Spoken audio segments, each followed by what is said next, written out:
నిర్లక్ష్యం చేస్తుంది కాబట్టి వెంటనే ఈ రామ్జీగౌడ్ మ్యూజియం ఏదైతే ఉన్నదో దానికి హామీ ఇచ్చారు, దానికి వెంటనే పరిష్కరించాలి. అటక ఏదైతే ఈ గుట్ట మీద ఈ అడ్డ మీద ఈ నిర్మల్ అడ్డ మీద రామ్జీగౌడ్ని ఉరి తీయడం జరిగిందో ఏదైతే ఉరి తీశారో దానికి ప్రభుత్వ వెంటనే పట్ట చేసి ఆదివాసులకు భవనం కట్టి ఇవ్వాలి మేము ప్రభుత్వాన్ని డిమాండ్ చేస్తున్నాం. అదేవిధంగా కేంద్ర ప్రభుత్వం కావచ్చు, రాష్ట్ర ప్రభుత్వం కావచ్చు, ఆదివాసులకు అనేక హామీలు ఇచ్చారు. పొడుగులకు పట్టు కావచ్చు, రేషన్ కార్డులు కావచ్చు, మహిళలకు హౌసింగ్లు కావచ్చు, 2025 రూపాయలు కావచ్చు.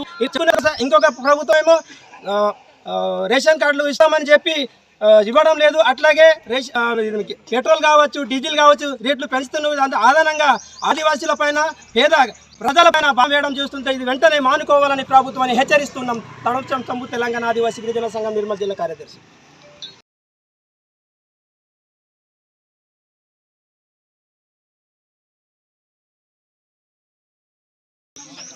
ఈరోజు 165వ వర్ధంతి మర్స్కోల రామ్జీగౌడ్ ఈరోజు ఆదివాసుల ఆరాధ్య దైవం. 1857వ సంవత్సరంలో ఈ వెనుకబడ్డ తరగతుల కోసం మరి ప్రత్యేకంగా ఈ నిర్మల్ జిల్లాలో మరి సిపాయిల ఆంగ్లేయులు తిరుగుబాటు చేసినటువంటి మహానేత.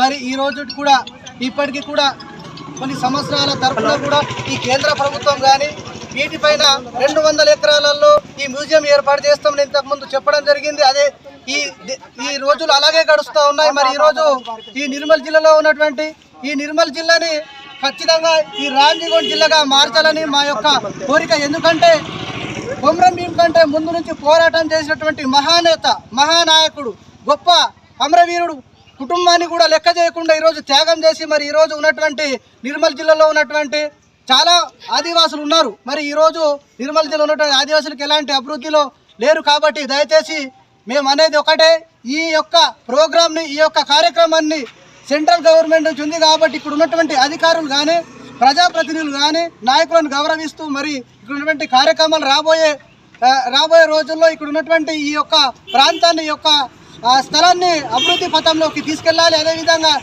ఈ ఏదైతే అమరవీరుడు అయినటువంటి మర్స్కోల రామ్జీగోండ్ యొక్క మ్యూజియం ఏర్పాటు చేసి మరి ఇక్కడ కావాల్సిన వసతులు కల్పించాలని మరి ఈరోజు ప్రభుత్వ అధికారులను తెలియజేస్తూ ఉన్నాం. మరి ఈరోజు కూడా ఇక్కడ ఉన్నటువంటి మర్స్కోల రామ్జీగోండ్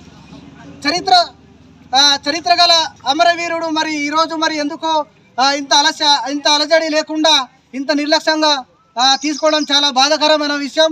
తప్పకుండా మేము ఆదివాసుల తరపున అన్ని సంఘాలు కలిపి ఎన్ని సంఘాలు ఉన్నా కానీ ప్రజావేదికంగా 9 తెగలంతా కలిసి తుడుం దెబ్బ కానివ్వండి ఆ సంక్షేమ అన్ని సంఘాలు ఉమ్మడి సంఘాలు కలిసి ఈరోజు మేము ఒక్కటే రాబోయే రోజులో ఖచ్చితంగా ఈ నిర్మల్ వేదిక పైన ఆదివాసుల యొక్క ఏవైతే ఉన్నాయో వెనుకబాటుతనాన్ని గుర్తించుకొని ఈ ప్రాంతాన్ని అభివృద్ధి చేయాలని కోరుతూ మరి ప్రభుత్వాన్ని గవర్నమెంట్ కేంద్ర ప్రభుత్వాన్ని స్టేట్ గవర్నమెంట్ మేమందరినీ కోరుతా ఉన్నాం. రామ్జీగోండ్ ఆశయాలను రామ్జీగోండ్ ఆశయాలను జై ఆదివాసి ఐక్యత ఆదివాసి ఐక్యత.